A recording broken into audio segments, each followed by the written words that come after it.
માણસ હતો કે એના જીવનમાં મને તો એવું લાગે કે એને કદાચ ભગવાન જોડે જઈને વચ્ચે પાછા લઈ આવ્યા, કારણ કે એની તબિયત એટલી ખરાબ હતી વચ્ચે.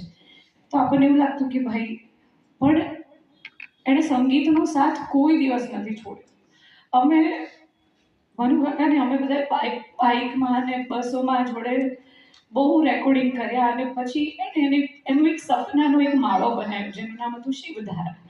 અને એ વખતે એટલો ખુશ હતો એ, મને ખબર છે કે, અને એ જ જગ્યાએ એણે એના આત્માને, એટલે કહેવાય ને કે આમ એક ખુશીની વાત પણ એ છે કે જે, અને એણે કોઈ બી એના સમય સારો આવ્યો ખરાબ આવ્યો જીવનમાં, પણ આજે સ્માઇલ છે ને, એ સ્માઇલ કોઈ દિવસ એણે છોડી નથી.